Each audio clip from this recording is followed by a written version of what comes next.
Hello again, everyone. Welcome to your Chapter 4 lecture. This is the last chapter in this section of the class.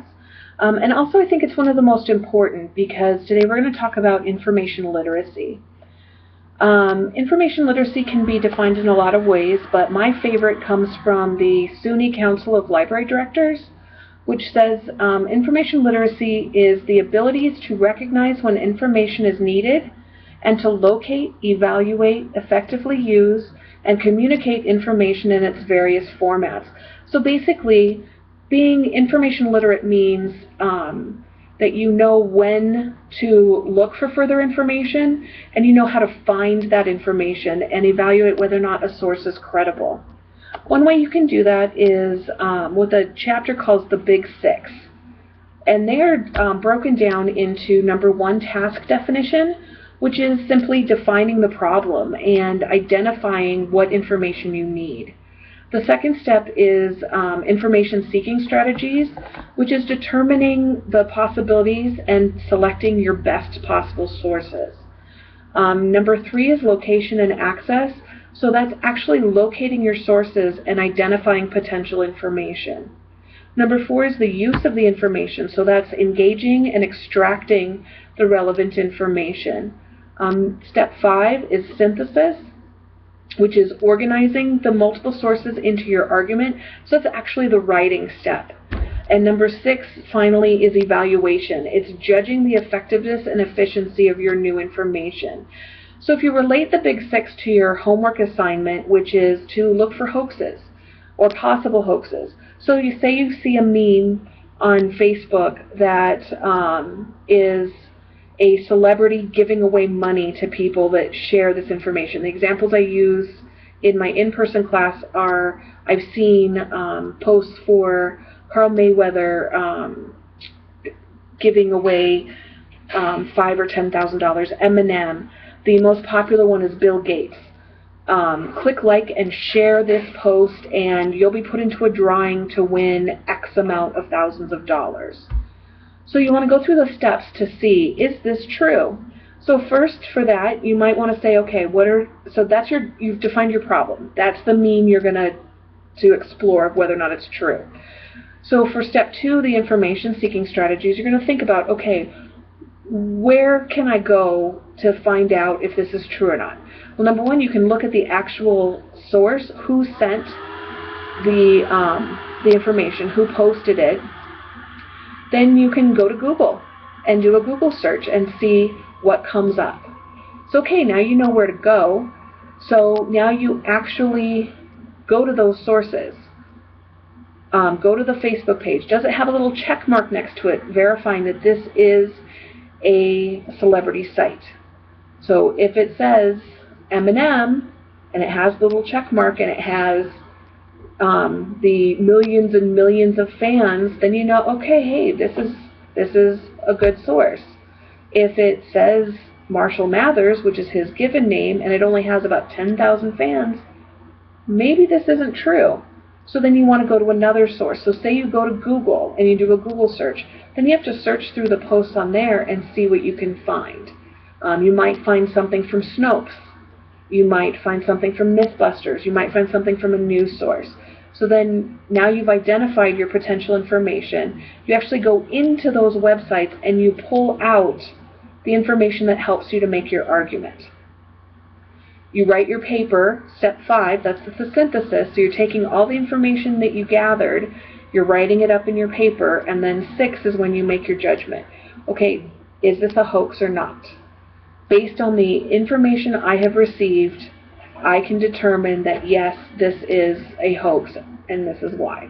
And that's exactly what you want to do in homework number 2, is follow the Big Six and determine whether or not something is a hoax. You also want to consider source credibility and think about the differences between Web 1.0 and 2.0 when considering whether or not a source is credible. And we'll talk about that more in a few minutes when we talk about Wikipedia. But for right now, you want to look for sources that that do their homework, that do their due diligence. So a news channel,